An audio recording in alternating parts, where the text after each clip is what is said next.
Hey everybody, it's Matt. Welcome back to the Journey Church podcast. If you haven't yet, be sure to subscribe to this podcast so you can automatically get our weekly episodes. And you might want to go ahead and subscribe to our Journey YouTube channel as well. You'll find messages, music, interviews, inspiring stories, and more for you all right there. Now, I hope this episode helps you take your next step in following Jesus. I'm excited today. I have a question to start out with, though, that has nothing to do with Mother's Day. But I think you're going to connect with it just the same. What's your response to someone who acts like they're better than you? You have a response in your mind. Like, I'm going to tell you a story. I had an interview for a job about 15 years ago. And as you can tell, you guys have seen me. And if you're new around here, just listen. This is the norm. Like, this is way dressed up for me. I don't have any fashion sense. Like, I don't understand those things. But I understood going into this interview that I should probably dress to fit the job that I wanted, right? So I thought about this job, and I was like, this job is not a professional business style. So I thought, you know what? I don't want to go too high and dress like where I'm like, I look like I'm trying to dress better than everybody at this job. So I dressed what I thought was professional level. It was not jeans. I didn't have on jeans that day. I didn't have on tennis shoes like that. I was dressed really nicely. I had a great time in the interview. I actually knew somebody who was on the interview panel, and I didn't get the job. And a couple months later, I asked the person I knew hey, just some feedback. I would love to know, what kind of moved the needle? Why didn't I, at least get a chance at this? And they said, well, you aren't wearing a tie. I was like, are you serious right now? I was like, my skills and all that. Oh, yeah, but you didn't seem like you really wanted the job because you didn't have a tie on. You were just underdressed. I was like, are you kidding me? There wasn't one person on that panel with a tie on. You know what I'm saying? Like, how you gonna call me out for not wearing a tie when none of you wearing ties? Listen, you all look nice and I look nice. Why can't we all be friends and get along? I didn't want the job anyway. Thank you very much. Right? Like when somebody thinks they're better than you, I'm like, oh, bring it, bro. Let's talk about it. Let's talk about how high and mighty you are. We all know what that term is, right? Somebody who thinks they're so self-righteous. Oh my gosh. They just have this identity that says there is something about me that is righter than you. And I didn't put better, I mean righter. You know how people walk in the room and they're like, hey, you're right. I mean, you're right, but they know you're not right because they're right to her. You know the person I'm talking about. They are so snooty. They know the answers to everything. They know what's going on in your life before you do. Like they know all the things about you. So here's the question I've got for you that you all see coming. I'm going to go ahead and turn it around on you. When was the last time that you acted like you were better than somebody else? Oh, I don't act like I'm better than somebody else. I would never be self-righteous. Me neither. Right? Because I'm just right about things and they're wrong. Because I don't know about you guys, but as a parent, listen, there's some people who they don't know what they're doing. And I watch them, and I'm watching my kids who are playing lovely together at the restaurant, and they're coloring, and they're doing all the right things. And these other parents, their kids are going crazy, right? Oh my gosh, have you seen what their kids do on the ball field? Have you seen, right? We know what's going on behind the scenes. So listen, I know this is a hard topic, but let me just say, we've all been self-righteous, but it's hard to spot in ourselves because we want to think of ourselves as being right. And that's why self-righteousness has this idea of going from right to being righter than everybody else. And how does that all connect with where we've been? Well, let me connect up the dots for you. We've been in this series called Discovering Jesus.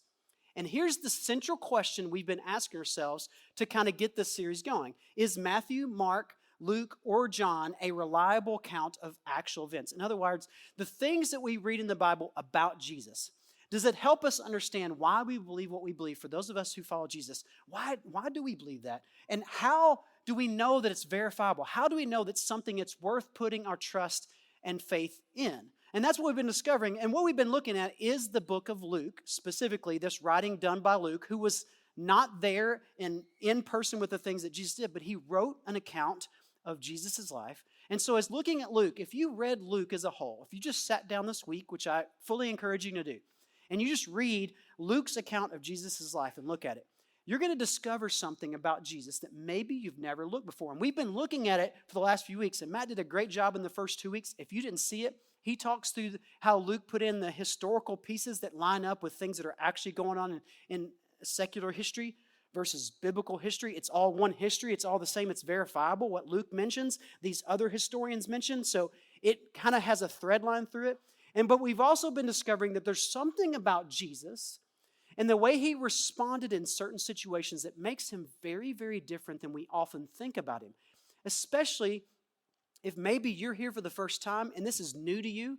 Listen, let me just say for you in the room that you're exploring faith and you're not sure about believing in Jesus, and man, I'm just not sure. I like the things that some of the things Jesus did, but you're going to love this, because if you look across the whole book of Luke, you're going to discover 4 basic statements that I kind of came up with. I made this kind of up. But Jesus just made an impression on people in a different kind of way in his different interactions. Let me show you. First of all, I think he was a culture-shifting person. And what I mean by culture shifting is when he stood up and said something, a lot of the leaders of his day, the Jewish leaders, we're going to see in the story we're going to read today in Luke, the Pharisees and the religious leaders of the day, they looked at what Jesus taught and sometimes did, and they were like, ain't no way that's right. In fact, sometimes Jesus was very offensive to them. He actually called them out for doing and saying things, and he would point them and say, God doesn't want you to be doing it that way. He wants you to be doing this way. And so Jesus was this very polarizing figure for a lot of people in Jesus' day. But also, on the flip side, you can't help but see that he was also absolutely liberating to a lot of people. There are a lot of people that heard Jesus, and for the first time, they thought of themselves as valuable. In fact, Jesus was hope-giving. For some people who had given up all hope for anything, of ever being connected to God again, Jesus cleared the way for them, and they had a way through. So if you look at it and you read Luke and you go, how could it be all these things at once? Here's how he could be all those things at once. Because Jesus made a claim that nobody should make unless they could actually back it up. Jesus claimed that he could communicate and demonstrate what God was really like.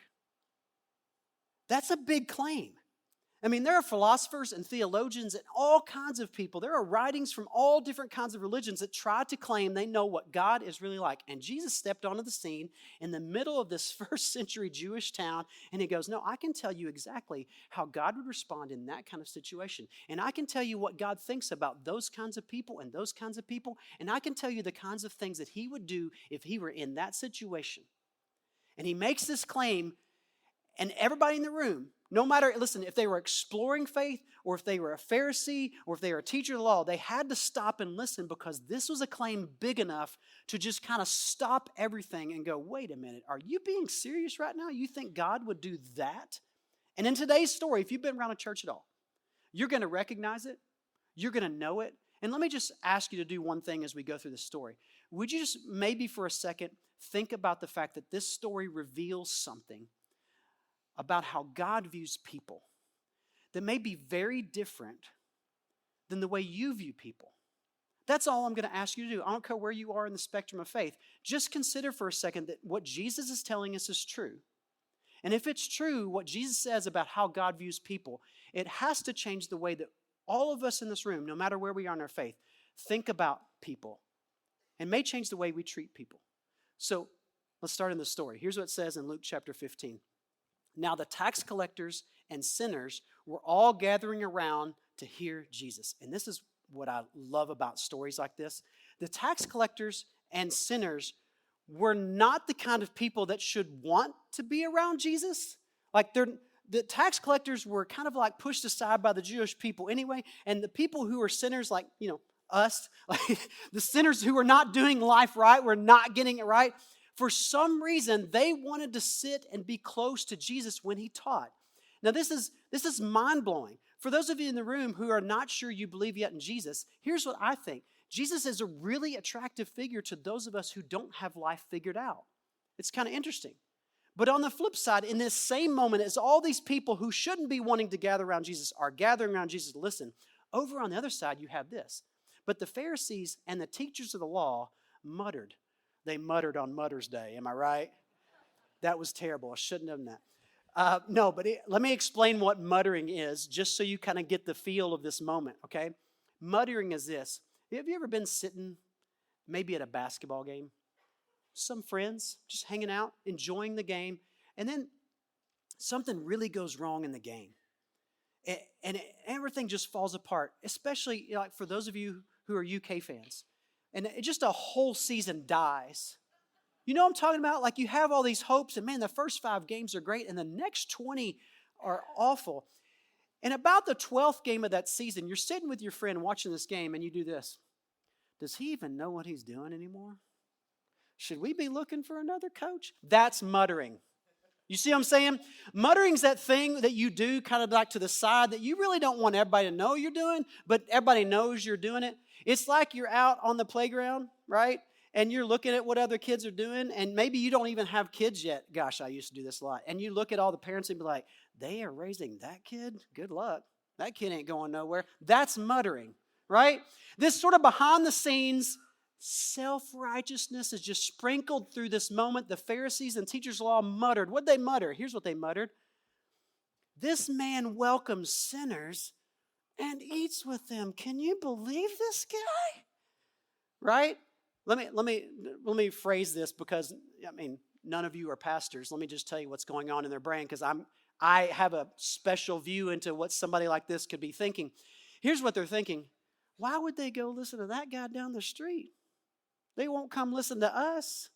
Why are they letting him have all the attention? We're teaching them stuff too. They don't want to come listen to us. Jealousy in the middle of this whole thing. Here's another thing I think they're doing in this moment. I think they're looking at Jesus. They're going, well, he can't be teaching anything that's good. Because if all those people want to be around him and listen to what he's saying, he must not be teaching the truth. He must not be telling them what God really wants them to hear, or they wouldn't want to be around him because we know kind of people those are. How's he eating with all these people and hanging out? All this is going on in the background, right? And here's what I want to point out in this moment. In this moment, Jesus was righteous. In other words, throughout the book of Luke, if you look at it, the Pharisees and the teachers of law tried to catch Jesus doing something wrong all the time. They kept coming to him with, well, what would you do in this situation?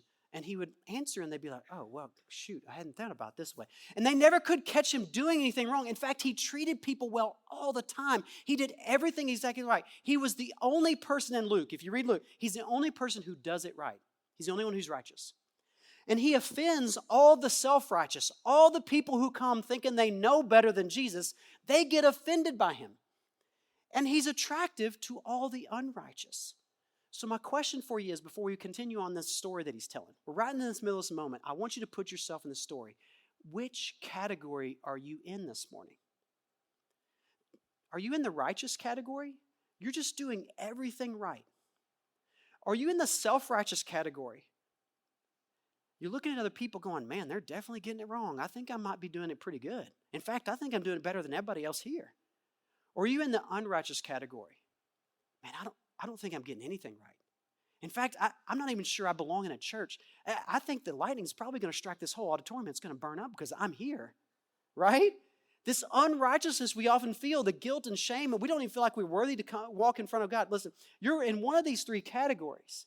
And I just want you to think about it as Jesus launches into this set of 3 stories that are actually one story. And I know you've heard this story before, but Jesus jumps in. He says, suppose to the crowd, he looks at the crowd of all these different kinds of people, and he says, suppose one of you has 100 sheep and loses one of them. Doesn't he leave the 99 in the open country and then go after the lost sheep until he finds it? And all the shepherds in the room were like, yeah, of course you do. That's your livelihood. You go look for a sheep. And all of us don't get that, but let me make it real for you. You ever been in the airport and you lost a credit card? It's just a credit card. I got 5 more, right? No, you stop and you call the Uber driver, you call the hotel, you ask your wife, did I leave that credit card at home? You look for the credit card until you find it. Why? Because it has value. And Jesus looks at all the people in the room. Hey, y'all know about sheep. Y'all been around sheep enough. You know shepherds. What's going to happen? And they all go, well, you go look for it. And he goes, yeah. You know what you do? You go look for it.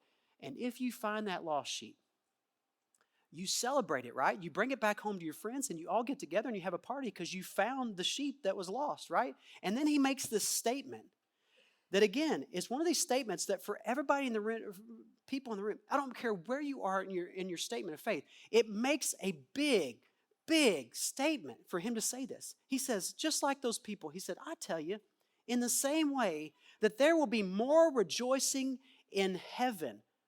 There'll be more rejoicing in heaven? What do you mean? Like finding a lost sheep? Yeah, he said, there will be more rejoicing in heaven over one sinner who repents than over 99 righteous persons who do not need to repent.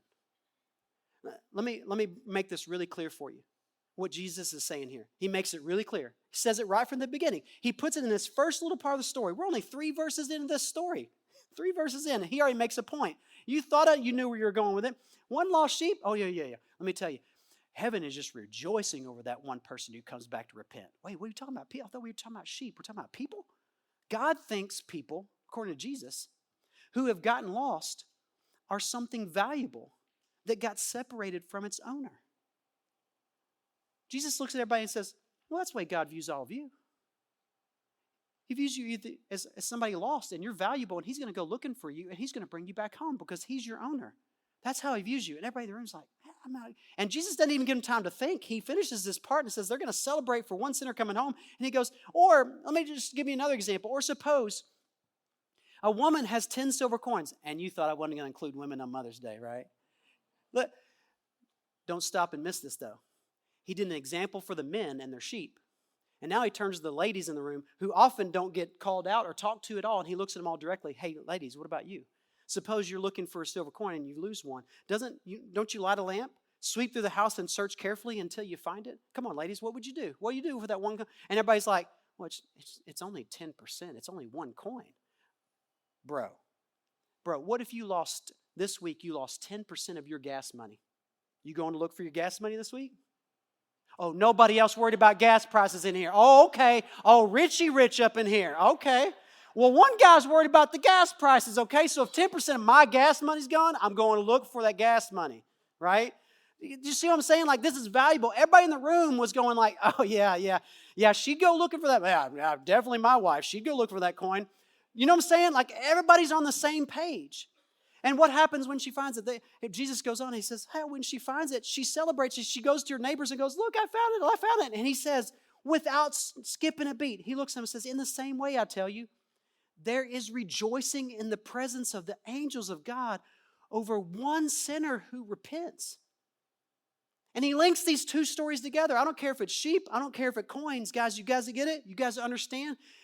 God is celebrating when somebody comes home, when somebody gets found. And then without pause, he doesn't even let them finish thinking about the coin before he launches into the 3rd story, which you guys all know if you've been around church at all. He starts talking about this younger son. He's got this older brother, and he can't, man, I want my inheritance so bad. And Dad, it seems like he can live forever, man.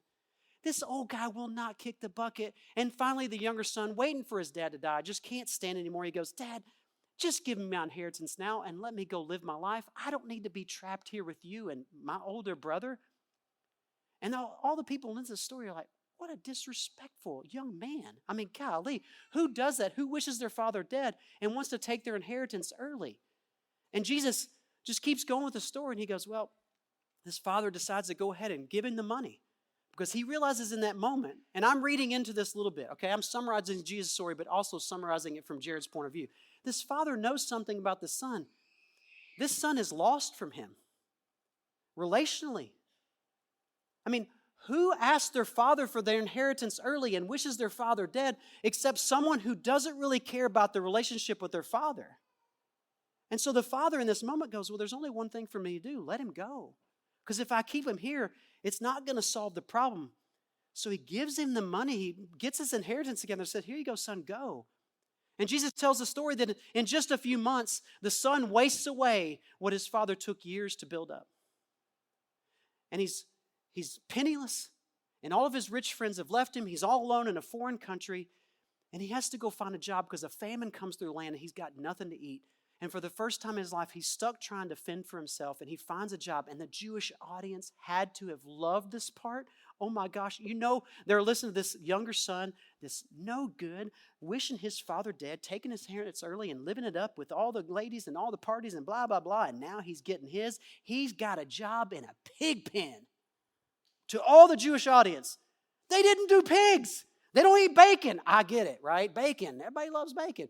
The Jewish they were unclean animals. You don't get around pigs. And here this little Jewish boy gets stuck in a pig pen. He's finally getting what he deserves. This is going to be an awesome story. He's getting his. He's getting his. And Jesus has this moment where he tells us, now the son was sitting there in the pig pen. And he starts thinking. He says, now, my father has servants. And none of them have to sit in a pig pen and eat the pig slop. They have real food and they have a real job and they get treated well.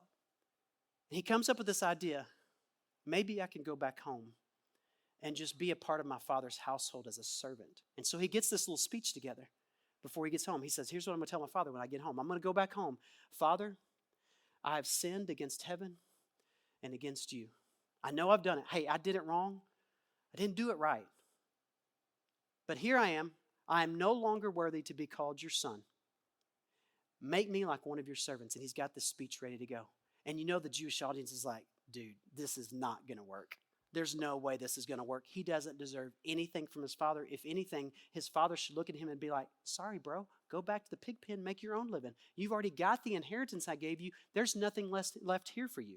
You can just hear him getting ready for this big moment where this guy gets totally blasted by his dad. And then Jesus stops in this moment. And he says something. Now listen, before I tell you what the Father says, and some of you know what the Father says, but I just want you to think for something. I want you to link these three stories together.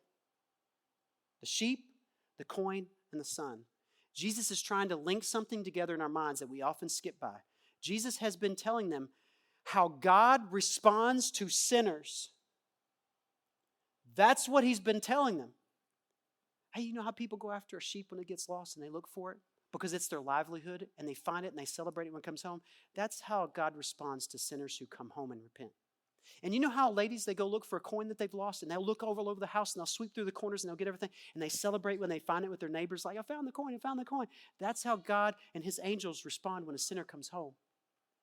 And this guy who hated his father, ran off with all the money and lived it up and broke everything in his life. When he comes home, this is how God responds to him. And here's how Jesus finishes his story. He says, but while he was still a long way off, that son was still a long way off, his father saw him and was filled with compassion for him. He ran to his son, threw his arms around him, and kissed him. Now watch this. Not only this huge moment where this father runs and embraces his son and kisses him, loves him, he says, for his son, and Jesus explains this, for his son of mine was dead and is alive again. He was lost and is found. And then this phrase that has appeared in the two other stories shows up in this story. Watch how powerful this is. So they began to celebrate. Listen, I don't know about you, but in this moment, I have to pause and think for a second. Wait, are you telling me God celebrates people who hate their parents and run off and waste all their money on wild living? Are you saying God still wants them to come home? Are you saying the people who cheat me at work and take the credit for the things that we do as a business and they take it all up in and they get the bonus, that God still wants them to come home? Are you saying my uncle, who is the crazy uncle at Thanksgiving, and he can't get off his high horse every time we get into politics, and he's just off running, and he's telling everybody else how to live, that God still wants him to come home? Yes. This is what floors the Jewish people, and this is what should floor us as a people. Jesus looks at us and says, this is the way God looks at people. So what do these three stories say about God views people? You got to decide this. What do you think these three stories say about how God views people? And is it going to shift the way you view people? Because if that's really the way God views people, isn't that going to shift the way you view people? When you go to work tomorrow, is it going to shift the way you think about the person you usually snub at work because they are just the laziest human being and they never carry their share of the work?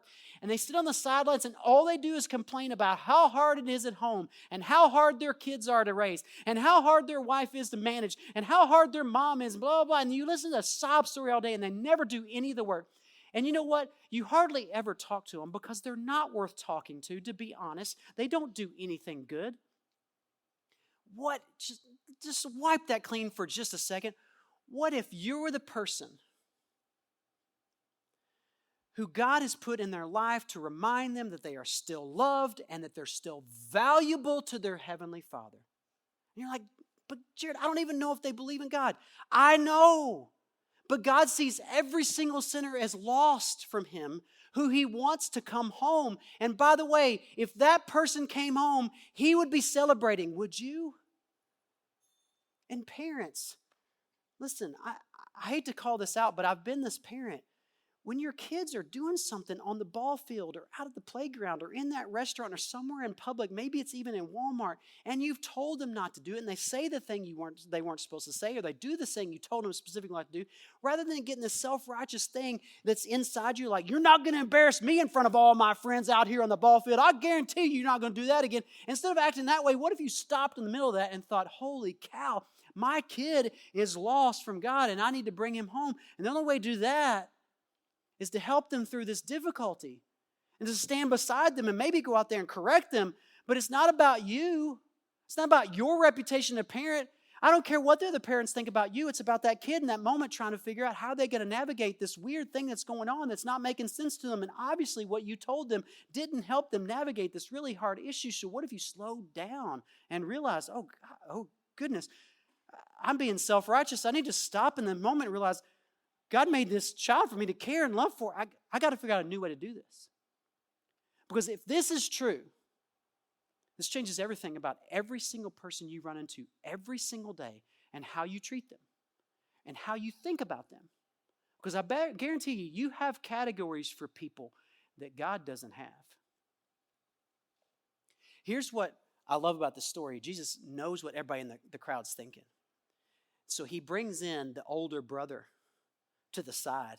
And the older brother comes up to brother. Okay, well, we're going to be there. He's muttering. The brother's muttering, right? The older brother comes in, and he goes to the dad, and he goes, Dad, why are you throwing a party for this good-for-nothing brother of mine? He's wasted everything you gave him. I've been here the whole time. You've never thrown me a party. Right? But we're all thinking it. Don't tell me you haven't thought it when your own siblings come home and they get the special dinner and you're like, what? He's been gone for 5 years. I get it. And he did too. And Jesus did too. And here's what he said. The father turns to the older brother and says, but we had to celebrate and be glad because, and I love this line, because this brother of yours, listen, for all of us who are folks who are following Jesus here this morning, let me just stop and say, you at one point were the younger brother. You found Jesus, and at some point, listen, you became the older brother, and you didn't even know it. You got comfortable in this wonderful thing that you call the family of God, and you got so comfortable in it that you now stand in a certain righteous position. One might call it a self-righteous position, where you can look at all the other sinners and go, well, they're just not doing it right. If they would do it the way I did it, they'd be fine. And that's not the point at all. How did you get into this family of God? Is it because you acted good and got so good that you made it in on your own merit? No. This is what's so unbelievable about what Jesus says about this moment. Listen, if you're not a follower of Jesus, let me just say the most attractive thing about the stories of Jesus to me is this. Nobody gets to earn their way in, but everybody gets invited in. And the father turns to the older brother and reminds him, this is your brother we're talking about, man. This is your brother. We had to celebrate because this brother of yours was dead and is alive. He was lost and he was found. You tell me, what are the categories that you're using for people that God does not use for people? These are the only two categories Jesus said God uses for people. They're either alive or they're dead. And I want to bring them back to life. And they'll come back home. I will give them full life. They are either lost or they're found. Now listen, if you're in here and you're not a believer of Jesus, you're like, I'm not sure I'm dead. I'm not sure I'm lost. I get it. Those are terms that we use to talk about this from Jesus' point of view. And the only reason I'm using the terms is because Jesus did it. And because we're trying to discover Jesus, we're trying to discover what Jesus thinks about people. And here's what he says. Even if you are far away from him and you're not sure and you're exploring and you have big questions and you don't know what to do with that, Jesus is saying, I just want you to say it. Jesus is saying, I want you to come home. And I will celebrate when you come home.